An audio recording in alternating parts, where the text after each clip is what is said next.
Today we are putting two of the best cinema cameras available head to head. The brand new Blackmagic PYXIS 12K versus the Sony Burano. I've owned the Burano for a couple of years now, and I recently just picked up the PYXIS 12K.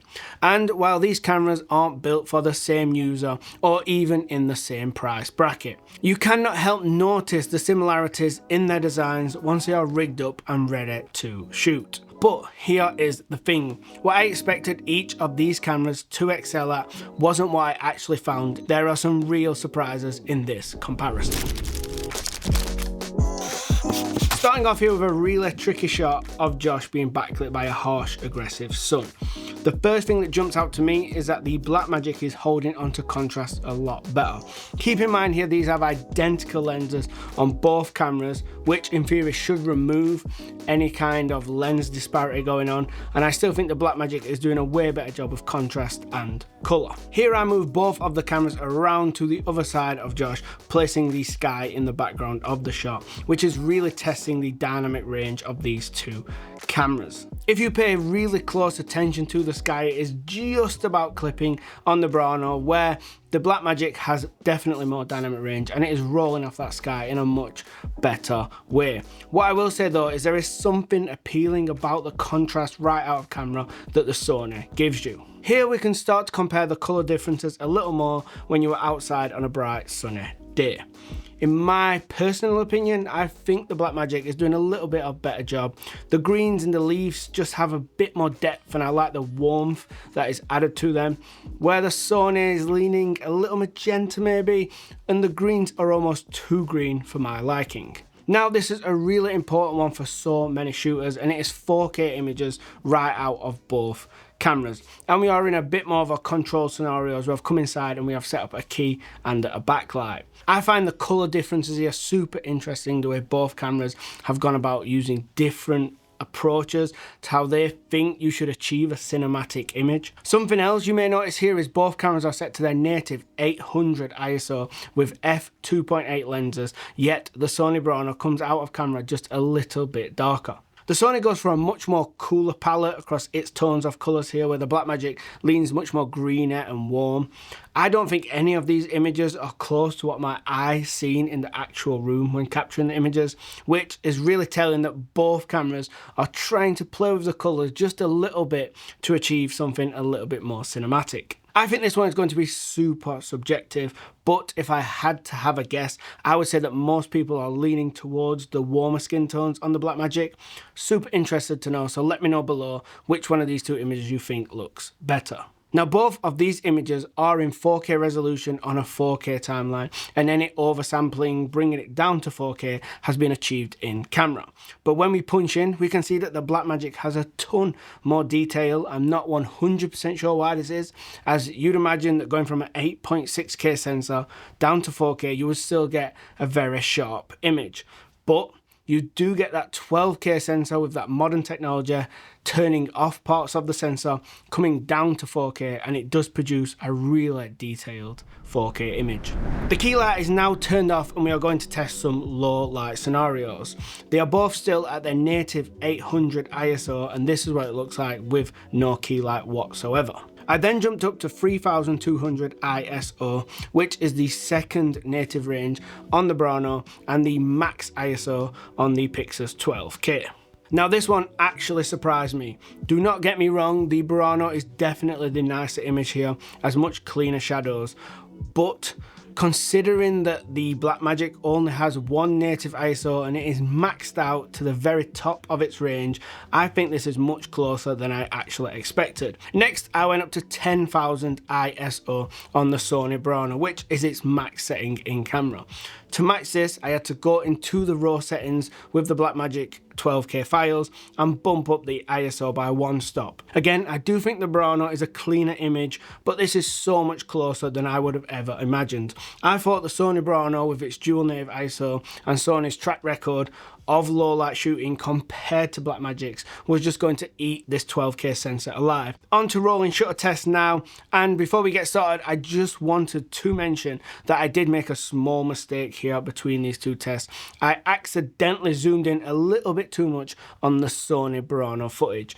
To get started, max resolution on both cameras, so the worst they will be in terms of rolling shutter, and 25 frames per second. These are not great results for any of the two cameras here, and if rolling shutter is something that you do find ruins your footage, this could be a worry. I think this may be a slight win for the PYXIS, but I don't think any cover themselves in glory. Next, I dropped both cameras down into their next resolution option, which is 6K on the Burano and 8K on the PYXIS.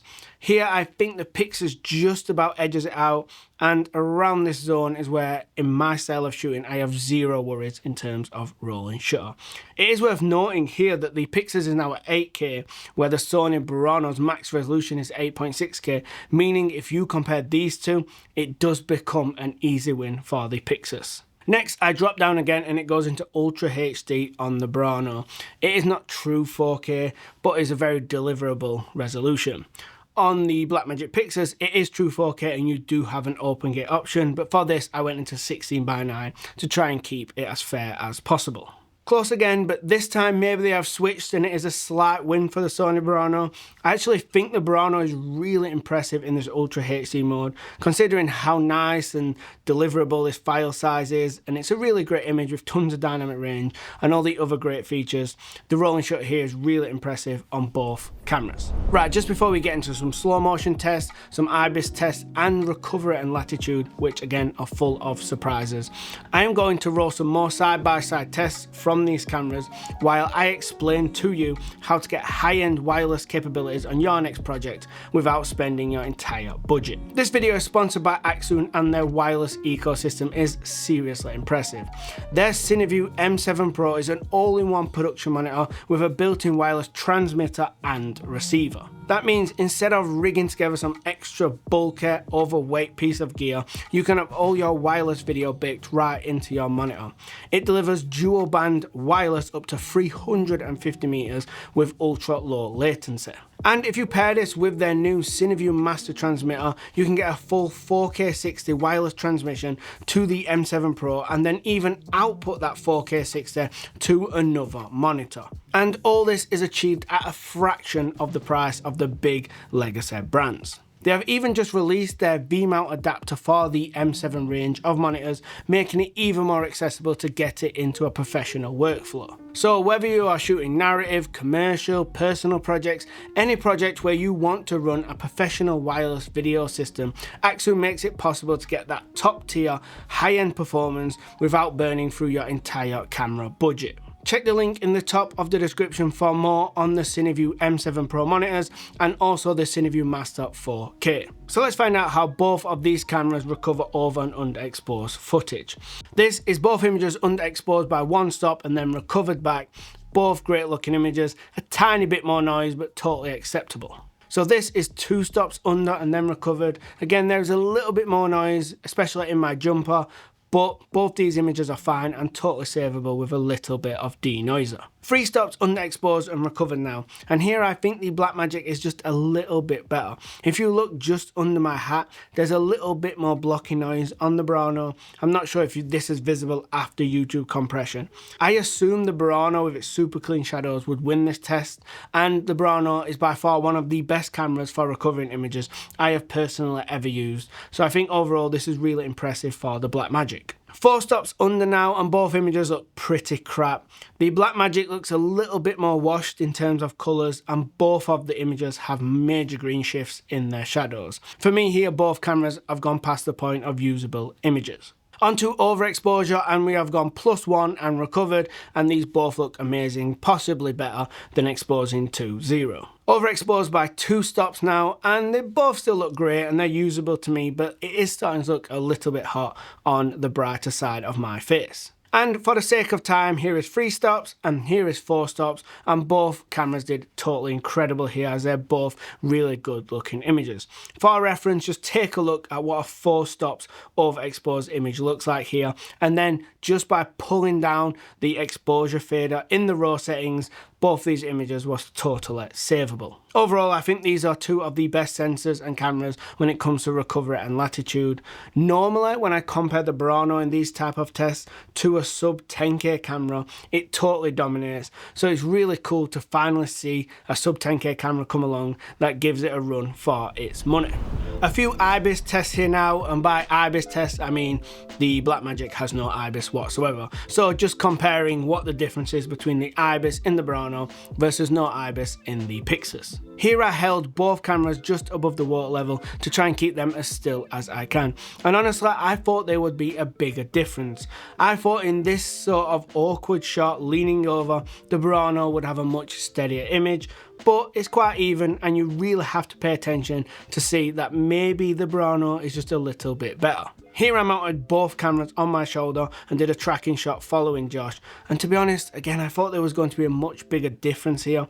I guess it really comes down to 2 factors. One, the way I walk is the biggest contributing factor to how steady the footage is, even though I tried to walk as steady as I could on both shots. And number 2, when it comes to heavier cameras with V-mounts and heavy lenses and mounted on a shoulder for stability, I think IBIS matters a lot less than say in a smaller mirrorless camera which suffers from a lot more micro jitters. So for slow motion tests, I used that Ultra HD mode that we saw added into the Burano via the latest firmware update. This allows us to go up to 120 frames in a full frame crop, where on the PYXIS I went for the 8K 90 frames per second 16:9. They both look great, and to me I think they're totally usable images. If you really pixel peep, yes, the Blackmagic does have a lot more detail as you'd expect from the higher resolution image, but I do think once you show both these shots at full frame, they've been uploaded to something like YouTube and compressed, they're going to be very close images. They both have different strengths and weaknesses when it comes to slow motion. The Burano lets you drop down into 2K resolution and go all the way up to 240 frames per second, and it is super impressive for sports and wildlife, where the PYXIS allows you to keep that full sensor open gate while still pushing into slow motion frame rates, which is super impressive for a camera of its price point. As I mentioned at the start of this video, these cameras are aimed at totally different use cases, and I know most people are going to point out how much more the Burano costs, but to play devil's advocate to that, you also get a lot more features. You could say for all the extra money you get IBIS, built-in and defilters, XLRs, a great AF system, where all that is lacking here in the Blackmagic. But also I found when shooting these tests and had the camera side by side, it was just so much more pleasant and nice to swap resolutions and frame rates on those Blackmagic menus. Anytime I had to go into the Sony and dig through those awkward Sony menus to change settings, it just felt like so much more of a chore. And the same continues into Codecs. I think Blackmagic RAW is the best codec in the entire camera industry. It hits this amazing sweet spot between compression and file size, and also the amount of information it provides. But the Blackmagic only shoots B-RAW, where if you are someone who needs an XAVCI codec, the Burano allows you to drop down into that codec, which is much more friendly and deliverable to offload files. And those codecs matter in terms of battery life.